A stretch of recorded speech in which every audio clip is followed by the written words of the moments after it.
Hello' students, তোমালোকে কৰা comment অনুসৰি আজি মই তোমালোকৰ বাবে এইচএছ ফাৰ্ষ্ট ইয়াৰৰ অৰ্থাৎ ক্লাছ 11ৰ ইকনমিক্স ছাবজেক্টটোৰ পৰা এইবাৰ পৰীক্ষাত আহিবলগীয়া গোটেই কিতাপখনৰে কেইবাটাও গুৰুত্বপূৰ্ণ আৰু কমন ইম্পৰ্টেণ্ট কুৱেশ্যন এনচাৰ লৈ আহিছোঁ। গতিকে আজিৰ ভিডিঅ'টো তোমালোকৰ বাবে খুবেই গুৰুত্বপূৰ্ণ হ'ব। তোমালোকে ভিডিঅ'টো একদম শেষলৈকে চাই যোৱা। আজি মই তোমালোকক ইকনমিক্স ছাবজেক্টটোৰ পৰা এইবাৰ পৰীক্ষাত আহিবলগীয়া গোটেই কিতাপখনৰে কেইবাটাও গুৰুত্বপূৰ্ণ আৰু common important selected question answer প্ৰদান কৰিম। গতিকে তোমালোকে ভিডিঅ'টো ধুনীয়াকৈ শেষলৈকে চাই যোৱা। এতিয়া মই তোমালোকক প্ৰথমটি প্ৰশ্নৰ পৰা আলোচনা কৰাই দিম। আজি আমাৰ প্ৰথম প্ৰশ্ন হৈছে যে দ্ৰব্যৰ সংজ্ঞা দিয়া। মই তোমালোকক মানে শ্বৰ্ট কুৱেশ্যন এনচাৰ আৰু লং কুৱেশ্যন এনচাৰ মানে গোটেই প্ৰশ্নৰ উত্তৰ আলোচনা কৰাই দিম। তোমালোকে ভিডিঅ'টো ধুনীয়াকৈ শেষলৈকে চাই যোৱা আৰু সকলোৱে ভালদৰে পঢ়ি থাকিবা যাতে সকলোৱে পৰীক্ষাত ভাল নম্বৰ পোৱা। গতিকে এতিয়া প্ৰথমটি প্ৰশ্নৰ পৰা আমি আলোচনা কৰিম আৰু তোমালোকে পাৰিলে ভিডিঅ'টো সকলোকে শ্বেয়াৰ কৰি দিবা। চোৱা, এতিয়া প্ৰথম প্ৰশ্ন, দ্ৰব্যৰ সংজ্ঞা দিয়া। উত্তৰ, যিবোৰ স্পৰ্শ কৰিব পাৰি, যিবোৰ স্পৰ্শ কৰিব পাৰি আৰু অভাৱ দূৰ কৰিব পৰা ক্ষমতা যিবোৰৰ আছে সেইবোৰক দ্ৰব্য বোলে। দ্ৰব্য কি, দ্ৰব্য কাক বোলে বা দ্ৰব্যৰ সংজ্ঞা? উত্তৰ, যিবোৰ স্পৰ্শ কৰিব পাৰি আৰু অভাৱ দূৰ কৰিব পৰা ক্ষমতা যিবোৰৰ আছে সেইবোৰক দ্ৰব্য বোলে। পৰৱৰ্তী প্ৰশ্ন, যে মিশ্ৰ অৰ্থনীতি কি? মিশ্ৰ অৰ্থনীতি কি? উত্তৰ, পুঁজিবাদ আৰু সমাজবাদৰ সংমিশ্ৰণত সংমিশ্ৰিত অৰ্থনীতি হ'ল মিশ্ৰ অৰ্থনীতি। পুঁজিবাদ আৰু সমাজবাদৰ সংমিশ্ৰিত অৰ্থনীতি হ'ল মিশ্ৰ অৰ্থনীতি। আৰু এই প্ৰশ্নটো তোমালোকৰ দুবাৰ আহি গৈছে পুৰণি কুৱেশ্যন পেপাৰত, কমন প্ৰশ্ন। এতিয়া পৰৱৰ্তী প্ৰশ্নলৈ গৈ আছোঁ, বজাৰ অৰ্থনীতি কি? বজাৰ অৰ্থনীতি কি? উত্তৰ, যে যি অৰ্থনীতিত সকলোবোৰ অৰ্থনৈতিক কাৰ্যকলাপ বজাৰৰ জৰিয়তে সংঘটিত হয় তাক বজাৰ অৰ্থনীতি বোলে। কমন প্ৰশ্ন। পৰৱৰ্তী প্ৰশ্নলৈ গৈ আছোঁ, নেক্সট কুৱেশ্যন, সুযোগ ব্যয়। তোমালোকৰ পুৰণি কুৱেশ্যন পেপাৰত প্ৰশ্ন আহি গৈছে, সুযোগ ব্যয় কি?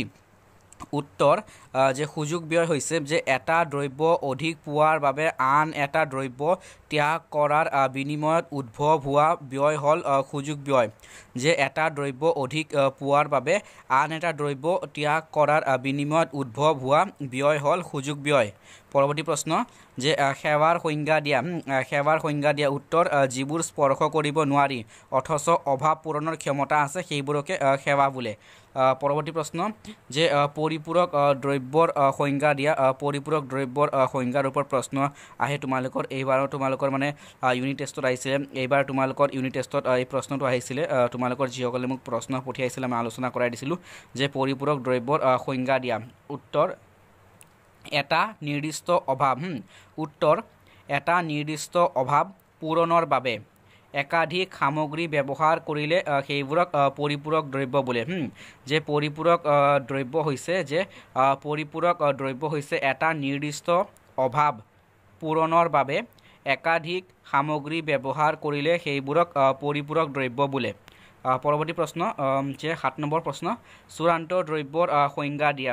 চূড়ান্ত দ্ৰব্য আৰু মধ্যৱৰ্তী দ্ৰব্য তোমালোকৰ এই দুটাৰ ওপৰত প্ৰশ্ন থাকেই যে চূড়ান্ত দ্ৰব্য কি? চোৱা, উত্তৰ, যে অন্তিম ব্যৱহাৰ উপযোগী দ্ৰব্যসমূহক চূড়ান্ত দ্ৰব্য বোলে। পৰৱৰ্তী প্ৰশ্ন, যে মধ্যৱৰ্তী দ্ৰব্যৰ সংজ্ঞা দিয়া। উত্তৰ, যিবোৰ দ্ৰব্য এটা বছৰৰ বিক্ৰীৰ বাবে বা পুনৰ উৎপাদন কাৰ্যত ব্যৱহাৰ কৰা হয় তাকে মধ্যৱৰ্তী দ্ৰব্য বোলে। পৰৱৰ্তী প্ৰশ্ন, নেক্সট কুৱেশ্যন, চাহিদা ৰেখাৰ ঢাল নিম্নমুখী হোৱাৰ দুটা কাৰণ লিখা। 2 মাৰ্কছৰ কুৱেশ্যন। চোৱা, যে চাহিদা ৰেখাৰ ওপৰত তোমালোকৰ প্ৰশ্ন হ'ব চাহিদা ৰেখাৰ ঢাল নিম্নমুখী হোৱাৰ দুটা কাৰণ। উত্তৰ, যে চাহিদা ৰেখাৰ ঢাল নিম্নমুখী হোৱাৰ দুটা কাৰণ হৈছে যে সামগ্ৰীৰ দাম আৰু চাহিদাৰ বিপৰীতমুখী সম্পৰ্কৰ বাবে।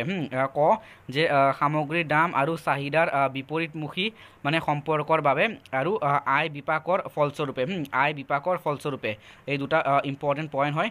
এই দুটা কাৰকৰ বাবে কি হয় যে চাহিদা ৰেখাৰ ঢাল নিম্নমুখী হয়। এতিয়া পৰৱৰ্তী প্ৰশ্ন, বিকল্প দ্ৰব্য আৰু পৰিপূৰক দ্ৰব্যৰ দুটা পাৰ্থক্য নিৰূপণ কৰা। চোৱা, উত্তৰ, আৰু মই তোমালোকক কৈছিলোঁ পৰিপূৰক দ্ৰব্যৰ ওপৰত তোমালোকৰ প্ৰশ্ন হয়। বিকল্প দ্ৰব্য আৰু পৰিপূৰক দ্ৰব্যৰ দুটা পাৰ্থক্য বা দুটা প্ৰভেদ।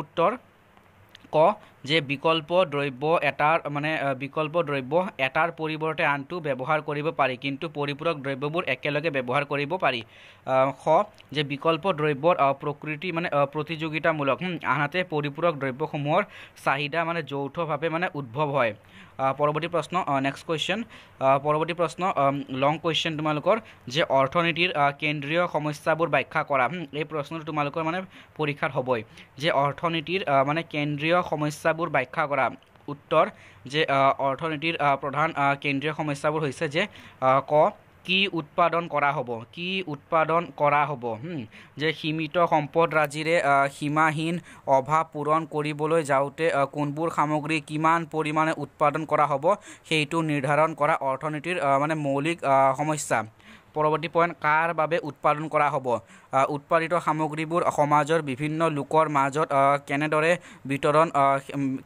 কেনেদৰে বিতৰণ সেইটো নিৰ্ধাৰণ কৰাটো মানে অৰ্থনীতিৰ অন্যতম মানে সমস্যা পৰৱৰ্তী পইণ্ট কেনেকৈ উৎপাদন কৰা হ'ব দ্ৰব্য সামগ্ৰীবোৰ উৎপাদন কৰোঁতে কোনটো উৎপাদন কৌশল প্ৰয়োগ কৰা হ'ব মানে দ্ৰব্য সামগ্ৰীবোৰ উৎপাদন কৰোঁতে মানে কোনটো উৎপাদন কৌশল প্ৰয়োগ কৰা হ'ব সেইটো নিৰ্ণয় কৰা অৰ্থনীতিৰ অন্যতম সমস্যা এইকেইটা হৈছে অৰ্থনীতিৰ মানে কেন্দ্ৰীয় সমস্যা আৰু কমন ইম্পৰ্টেণ্ট প্ৰশ্ন লং কুৱেশ্যন পৰৱৰ্তী প্ৰশ্ন নেক্সট কুৱেশ্যন পৰৱৰ্তী প্ৰশ্ন হৈছে মুঠ উপযোগিতা আৰু প্ৰান্তিক উপযোগিতাৰ সম্পৰ্ক ব্যাখ্যা কৰা যে মুঠ উপযোগিতা আৰু প্ৰান্তিক উপযোগিতাৰ ওপৰত তোমালোকৰ প্ৰশ্ন হ'ব তোমালোকৰ যদি মুঠ উপযোগিতা আৰু প্ৰান্তিক উপযোগিতাৰ যদি বৈশিষ্ট্যৰ ওপৰত প্ৰশ্ন আহে তোমালোকে ইয়াৰ পৰা পইণ্টসমূহ লিখি দিব পাৰিবা মানে সম্পৰ্কৰ পৰাই তোমালোকে ভাগ কৰি পইণ্টসমূহ লিখি দিলেও তোমালোকৰ মানে উত্তৰ হৈ যাব মই বুজাই দি আছোঁ চোৱা যে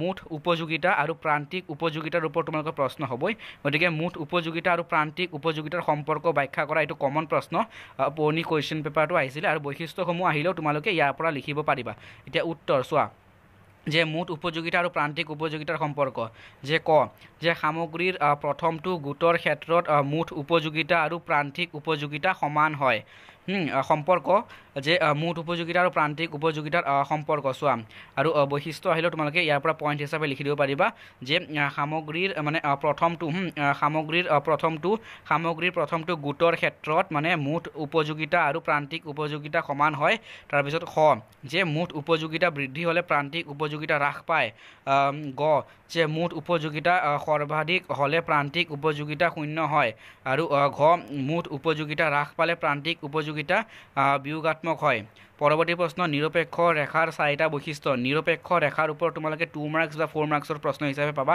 বৈশিষ্ট্য হিচাপে পাবা নিৰপেক্ষ ৰেখা চোৱা নিৰপেক্ষ ৰেখাৰ বৈশিষ্ট্য চোৱা নিৰপেক্ষ ৰেখাৰ বৈশিষ্ট্য হৈছে যে নিৰপেক্ষ ৰেখা বাওঁফালৰ পৰা সোঁফালে তললৈ ঢাল খোৱা আৰু যে নিৰপেক্ষ ৰেখা কেন্দ্ৰৰ ফালে উত্তল আৰু যে দুডাল নিৰপেক্ষ ৰেখাই পৰস্পৰ কটাকটি নকৰে আৰু হৈছে এডাল উচ্চতম নিৰপেক্ষ ৰেখাই নিম্নতম নিৰপেক্ষ ৰেখাতকৈ মানে অধিক পৰিমাণ দেখুৱায় এডাল উচ্চতম মানে নিৰপেক্ষ ৰেখাই নিম্নতম নিৰপেক্ষ ৰেখাতকৈ মানে অধিক পৰিমাণ দেখুৱায় পৰৱৰ্তী প্ৰশ্ন নেক্সট কুৱেশ্যন যে চাহিদাৰ দৰ স্থিতিস্থাপকতা কি তোমালোকে এই প্ৰশ্নটো পৰীক্ষাত পাবা মানে দৰ স্থিতিস্থাপকতাৰ ওপৰত চাহিদাৰ দৰ স্থিতিস্থাপকতাৰ ওপৰত তোমালোকৰ প্ৰশ্ন হয় দ্ৰব্য এবিধৰ চাহিদাৰ দৰ স্থিতিস্থাপকতা মানে নিৰ্ধাৰণ কৰা যিকোনো দুটা কাৰক চমুকৈ ব্যাখ্যা কৰা লং কুৱেশ্যন চোৱা মই আলোচনা কৰাই দিছোঁ যে দৰ মানে চাহিদাৰ মানে দৰ স্থিতিস্থাপকতা কি আৰু দ্ৰব্য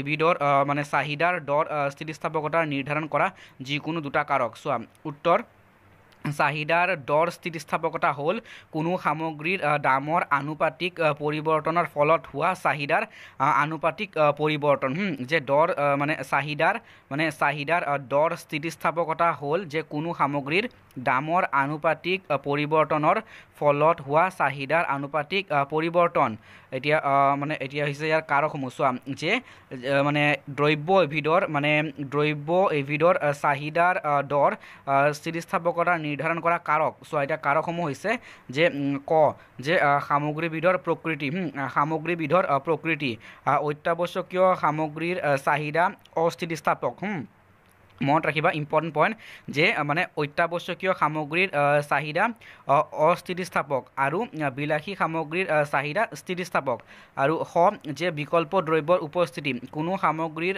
বিকল্প দ্ৰব্য সহজতে উপলব্ধ হ'লে মানে দ্ৰব্যবিধৰ চাহিদা মানে স্থিতিস্থাপক হ'ব আৰু মানে বিকল্প দ্ৰব্য সহজতে উপলব্ধ নহ'লে মানে চাহিদা অস্থিতিস্থাপক হ'ব কমন প্ৰশ্ন এতিয়া পৰৱৰ্তী কুৱেশ্যনলৈ গৈছোঁ নেক্সট কুৱেশ্যন হৈছে যে উপাদানৰ প্ৰতিদান আৰু মাত্ৰাৰ প্ৰতিদানৰ ওপৰত তোমালোকৰ প্ৰশ্ন হয় মনত ৰাখিবা তোমালোকৰ এই টপিকৰ ওপৰত এই বিষয়ৰ ওপৰত তোমালোকৰ প্ৰশ্ন হ'ব যে উপাদানৰ প্ৰতিদান মানে 4 মাৰ্কছ নাইবা 2 মাৰ্কছৰ প্ৰশ্ন হিচাপে তোমালোকে বৈশিষ্ট্য হিচাপে আহিলেও তোমালোকে ইয়াৰ পৰা পইণ্ট হিচাপে লিখি দিবা হৈ যাব উত্তৰ যে তোমালোকে উপাদানৰ প্ৰতিদান আৰু মাত্ৰাৰ প্ৰতিদানৰ পাৰ্থক্য দেখুওৱা তোমালোকৰ এই প্ৰশ্নটো কমন প্ৰশ্ন পুৰণি কুৱেশ্যন পেপাৰটো আহিছিলে আৰু এই প্ৰশ্নটো তোমালোকৰ মানে বৈশিষ্ট্য হিচাপে আহিলেও তোমালোকে লিখিব পাৰিবা ইয়াৰ পৰা পইণ্ট হিচাপে মই বুজাই দি আছোঁ চোৱা যে উপাদানৰ প্ৰতিদান আৰু মাত্ৰাৰ প্ৰতিদানৰ পাৰ্থক্য দেখুৱাও উত্তৰ যে উপাদানৰ প্ৰতিদান বৈশিষ্ট্য হিচাপে আহিলেও তোমালোকে ইয়াৰ পৰা পইণ্টসমূহ ভাগ ভাগকৈ লিখিবা যে উপাদানৰ প্ৰতিদান হ'ল হ্ৰস্বকালীন উপাদান কাৰ্য উপাদানৰ প্ৰতিদান হ'ল হ্ৰস্বকালীন উপাদান কাৰ্য আনহাতে মাত্ৰাৰ প্ৰতিদান হ'ল দীৰ্ঘকালীন সময়ৰ প্ৰযোজ্য আৰু হৈছে উপাদানৰ প্ৰতিদানৰ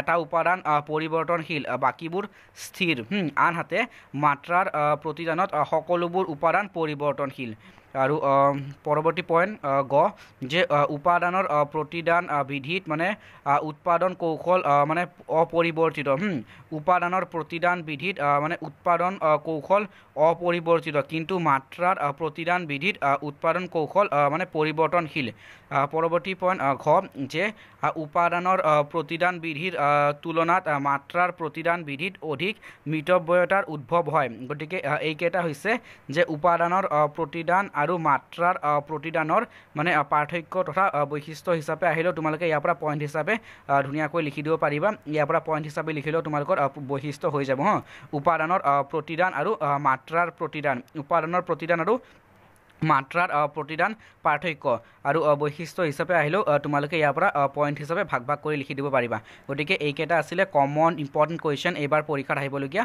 গতিকে তোমালোকে ধুনীয়াকৈ তোমালোকে সকলোৱে পঢ়িবা আৰু যাতে সকলোৱে ভাল নম্বৰ পোৱা গতিকে সকলোৱে ধুনীয়াকৈ পঢ়ি থাকিবা আৰু তোমালোকে ভিডিঅ'টো সকলোকে শ্বেয়াৰ কৰি দিবা আমি পুনৰ লগ পাম এটা নতুন ভিডিঅ'ত মই পৰৱৰ্তী ভিডিঅ'ত আৰু কেইবাটাও কমন ইম্পৰ্টেণ্ট কুৱেশ্যন এনচাৰ আলোচনা কৰাই দিম পূৰ্ণ প্ৰতিযোগিতামূলক বজাৰৰ বৈশিষ্ট্যৰ ওপৰত প্ৰশ্ন আহে আৰু একচেটিয়া বজাৰৰ ওপৰতো তোমালোকৰ প্ৰশ্ন আহে কমন ইম্পৰ্টেণ্ট কুৱেশ্যন এনচাৰ মই আৰু মানে পৰৱৰ্তী ভিডিঅ'ত আৰু কেইবাটাও কমন ইম্পৰ্টেণ্ট কুৱেশ্যন এনচাৰ আলোচনা কৰাই দিম গতিকে তোমালোকে সকলোৱে ভালদৰে পঢ়ি থাকিবা যাতে সকলোৰে পৰীক্ষা ভাল হওক ঠিক আছে সকলোৱে ভালদৰে পঢ়ি থাকিবা যাতে সকলোৱে ভাল নম্বৰ পোৱা আৰু তোমালোকে ভিডিঅ'টো সকলোকে শ্বেয়াৰ কৰি দিবা আৰু ভিডিঅ'টো চোৱাৰ কাৰণে সকলোকে যথেষ্ট ধন্যবাদ ভিডিঅ'টো আজি আমি ইয়াতে সামৰিছোঁ তোমালোকে সকলোৱে ভালদৰে পঢ়ি থাকিবা আৰু তোমালোকে মানে ভিডিঅ'টো সকলোকে শ্বেয়াৰ কৰি দিবা আমি পুনৰ লগ পাম এটা নতুন ভিডিঅ'ত গতিকে ভিডিঅ'টো আজি আমি ইয়াতে সামৰিছোঁ